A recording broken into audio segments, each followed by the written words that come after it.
രണ്ട് ചോയ്സാണ് നമ്മുടെ മുമ്പിൽ. ഒന്ന്,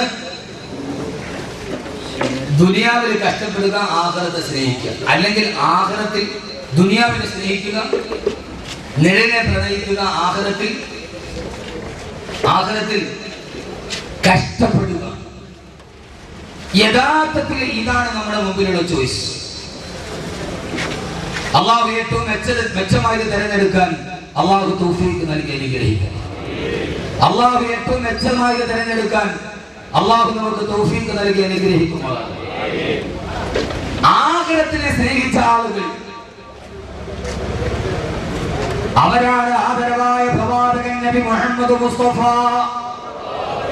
ഹബീബായ നബി മുഹമ്മദ് മുസ്തഫ സല്ലല്ലാഹു അലൈഹി വസല്ലമ. അല്ലാഹുവിന്റെ പ്രവാചകൻ സല്ലല്ലാഹു അലൈഹി വസല്ലമ ഉഹദ് രണാങ്കണത്തിലെ സഹാബത്ത് മുഴുവൻ ചിതറിത്തുരുക്കുമ്പോ നാല് ഭാഗത്തേക്കും അല്ലാഹുവിന്റെ റസൂലിനെ വിട്ടിട്ട് സഹാബത്തുകൾ മുഴുവൻ ചിതറിത്തെറിച്ചു പോകുമ്പോ വസാരിഊ ഇലാ മഗ്ഫിറത്തിൻ മിൻ റബ്ബികും വദല്ല അർദു വസ്സമാവാതു വഇദതൽ മുത്തഖീൻ. അല്ലാഹുവിന്റെ വിശാലമായ സ്വർഗ്ഗത്തിലേക്ക് ഓടി വരിക, ആകാശഭൂമികളേക്കാൾ വിശാലമായ ദുനിയാവിലേക്ക് നിങ്ങൾ ഓടി വരിക എന്നല്ലാഹുവിന്റെ റസൂലിന്റെ ആയത്ത് ഓതുമ്പോ ആ സമയത്താണ് ഉമയ്യ ഇബ്നു ഹമാമ റളിയല്ലാഹു അൻഹു ഒരു ഈത്തപ്പഴം തിന്നുകൊണ്ടിരിക്കുന്നത്. ആ ഈത്തപ്പഴത്തിന്റെ പകുതി തന്നെ അണ്ണാക്കിലേക്ക് ഇറങ്ങി പോകുമ്പോ ആ സമയത്താണ് നബിയോട് ചോദിച്ചത്, നബിയേ അജന്നത്തിൻ അർളുഹ സമാവാതു വൽ അർളു യാ റസൂലല്ലാഹ്, ആകാശഭൂമികളേക്കാൾ വിശാലമായ സ്വർഗ്ഗമോ നബിയേ? അതേ ഉമൈറേ, നീ കാണാത്ത സ്വർഗ്ഗത്തിന് ആകാശഭൂമികളേക്കാൾ വിശാലതയുണ്ട് ഉമൈറേ.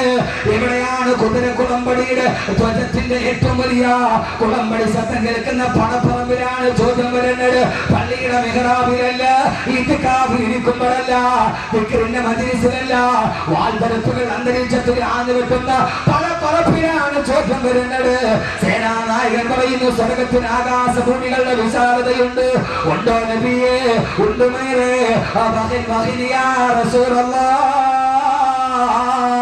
അത് മതി നബിയേ എന്ന് പറഞ്ഞിട്ട് തന്റെ വായിൽ കിടക്കുന്ന പകുതി നിന്ന കാരക്ക കയ്യിലെടുത്തിട്ട് ആ കാരക്ക വലിച്ചു വെളിയിലേക്ക് എറിഞ്ഞിട്ട് അരപ്പട്ടയിലെ കിടക്കുന്ന മൂർച്ചയുള്ള വാളെടുക്കുമ്പോ അല്ലാഹുവിന്റെ റസൂൽ ചോദിച്ചു, മൈറേ എന്തിനാണ് ഈ പകുതി തപസ്സനെ എടുത്തു കളഞ്ഞത്?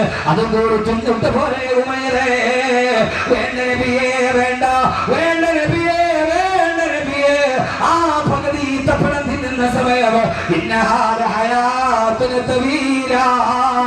അതൊരു വലിയ ദൈർഘ്യമുള്ളതായിട്ട് എനിക്ക് തോന്നുന്നു നബിയേ. ആ സമയം കൂടി ദുനിയാവിൽ നിന്നാൽ ആഖിറത്തിലേക്ക് എനിക്ക് അത്രയും സമയം പിന്നേണ്ടി വരില്ലയാ റസൂലല്ലാഹ്. അതുകൊണ്ട് നബിയേ വായിൽ വെച്ച പകുതി ഈത്തപ്പഴം വലിച്ചെറിഞ്ഞിട്ട് അല്ലാഹുവിന്റെ സ്വർഗ്ഗത്തെ പ്രണയിച്ചവർ അവരാണ് മുത്തബഉ ശരീഅത ബി ഖുതാഹ വഅൽഖൗ മാ യലീഖു ബിഹി റഹീബാ ومدور لها سرقا وغربا وحال البحر وقتنكل هيبا.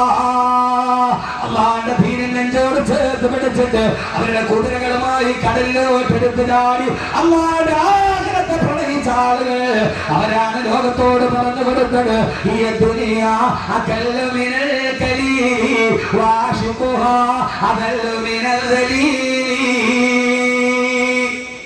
ആഖിറത്തെ പ്രണയിച്ചവർ നിങ്ങൾ നോക്ക് മനുഷ്യന്മാരെ, പകുതി ഈത്തപ്പഴം തിന്നു. മനസ്സിലായില്ല നിങ്ങൾക്ക് മനസ്സിലാവൂല. കാരണം എന്താ? ഞാൻ കഴിഞ്ഞ വെള്ളിയാഴ്ച പറഞ്ഞു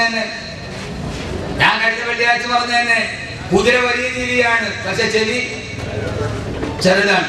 കഴുത ചെറിയ ജീവിയാണ്, ചെവി വലുതാണ്, പക്ഷെ കഴുത മഹാമണ്ഡലമാണ്.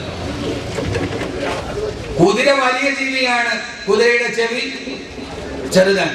കഴുത കുതിരയെ അപേക്ഷിച്ച് ഇവിടുത്തെ കഴുത വലുതാണ്. കുതിരയെ അപേക്ഷിച്ചിട്ട് കഴുത ചെറുതാണ്, പക്ഷെ അതിന്റെ ചെവി ഇത്രയുണ്ട്. കുതിര ഏറ്റവും ബുദ്ധിമാനായ ജീവിയാണ്. കുതിര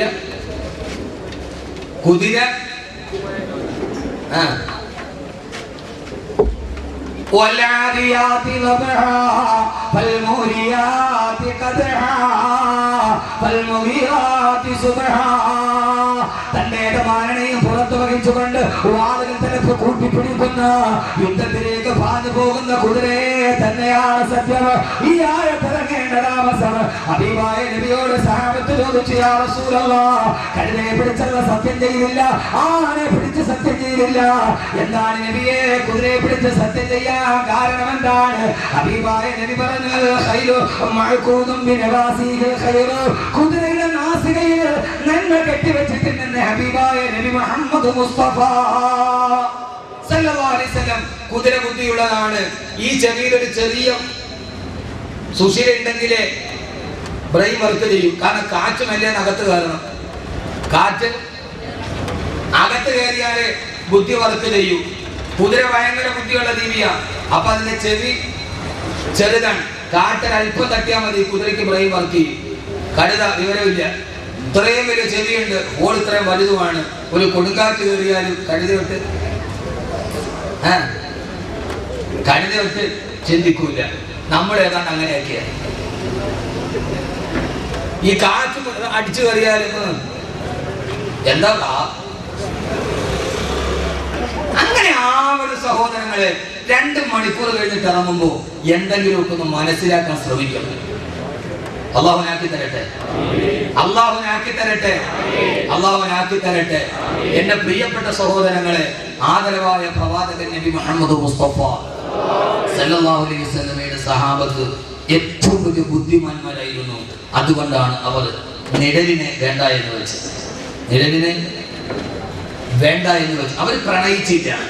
ബഹുമാനപ്പെട്ട താരിഖ് ഇബ്നു സിയാദ് റളിയല്ലാഹു തആല അൻഹു ജിബ്രാൾട്ടർ കടലിലേക്ക് കടന്ന്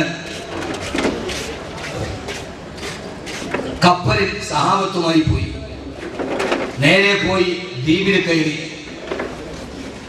കൂടെ ഉണ്ടായിരുന്ന ആളുകളോട് പറഞ്ഞു, കപ്പല് കരിച്ചു കളഞ്ഞേക്കുക, കപ്പല് കത്തിച്ചു കളഞ്ഞേക്കുക, നടുക്കടലിൽ നിൽക്കുക. കപ്പലിനെ നങ്കൂര വിട്ടു. ഇറങ്ങിക്കഴിഞ്ഞിട്ട് എന്ന് പറഞ്ഞു, കപ്പല് കത്തിച്ചു കളഞ്ഞേക്കുക. അപ്പൊ ആ സമയത്ത് കൂടെയുള്ള ആളുകൾ ചോദിച്ചു, നടുക്കടലിൽ വന്നിട്ട് കപ്പല് കത്തിച്ചു കളയാനാ? നമ്മൾ എങ്ങനെയാണ് നമ്മുടെ വീട്ടിലേക്ക് മടങ്ങി പോവുക? ഇങ്ങനെയൊക്കെ മറുപടി പറയാൻ കഴിയണമെങ്കിൽ അത് ചില അസാമാന്യ വ്യക്തികൾക്ക് കഴിയൂ, അല്ലാത്ത ആളുകൾക്ക് കഴിയില്ല. എല്ലാ ശൈഖുനാമാർക്കും കഴിയില്ല.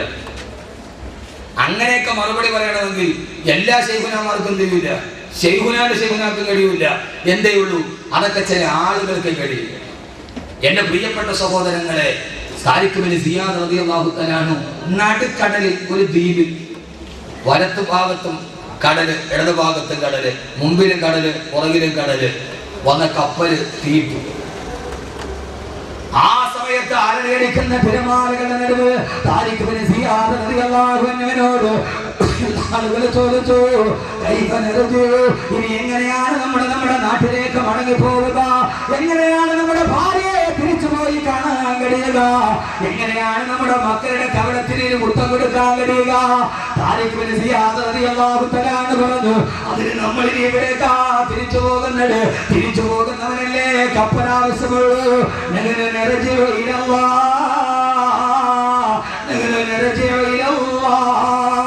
നമ്മളെ പണച്ചടപ്പിലേക്ക് തിരിച്ചു പോകാമെന്നവരല്ലേ നമ്മൾ. ആരാ? മടക്കയാത്ര ആഗ്രഹിച്ചവനല്ലേ കപ്പലാവശ്യമുള്ളൂ. എന്റെ പ്രിയപ്പെട്ട ചെറുപ്പക്കാരാ, തിരമാലകളുടെ നടുവിൽ പോയിട്ട് ആ തിരമാലകളുടെ നടുവിൽ ഒറ്റപ്പെട്ട ദ്വീപിൽ വെച്ച് കടന്നു വന്ന വാഹനം കത്തിച്ചു കളയാൻ ലോകത്തേടെങ്കിലും ഒരു മനുഷ്യനെ കെടുത്തിട്ടുണ്ടെങ്കിൽ അവൻ നിഴലിനോട് യുദ്ധം ചെയ്തവനല്ല, അവൻ ഈ നിഴലിനെ പ്രണയിച്ചവനല്ല. ഇനി എവിടേക്കാ പോകേണ്ടതെന്നറിയോ? ഈ കടലിടുക്കിൽ കിടന്ന് മരിച്ചിട്ട് പണച്ചറപ്പിന്റെ സ്വർഗത്തിലോട്ട് കടന്നു പോകണം. അതിനാണ് നമ്മൾ വന്നതെന്ന് പറഞ്ഞു ബഹുമാനപ്പെട്ട താരിഖ് ഇബ്നു സിയാദ് റളിയല്ലാഹു അൻഹു. എന്റെ പ്രിയപ്പെട്ട സഹോദരങ്ങളെ, ഞാനിപ്പോ പറയുന്ന നിഴലിനെ പ്രണയിച്ചവരാണ്. അങ്ങനെ ആവരുത്. ഒരു 4 ഗുണം നമുക്ക് വേണം. അത് പറഞ്ഞ ഇൻഷാ അല്ലാഹ് വന്നു തീരും. 4 ഗുണം ഇവിടെ നിന്നുണ്ടാക്കണം. അള്ളാഹു അങ്ങനെ ആക്കി തരട്ടെ. ആമീൻ മാത്രമില്ല, ബാക്കിയെല്ലാം ഉണ്ട്. അള്ളാഹു ഞങ്ങളെ ആക്കി തരട്ടെ.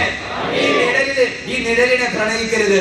നിഴലിൽ ജീവിക്കുമ്പോൾ 4 ഗുണങ്ങൾ വേണമെന്നാണ് മഹാന്മാർ പറയുക. അത് ഞാൻ പറയാം. അതുകൊണ്ട് ഈ നിഴലിനെ പ്രണയിക്കാൻ പാടില്ല.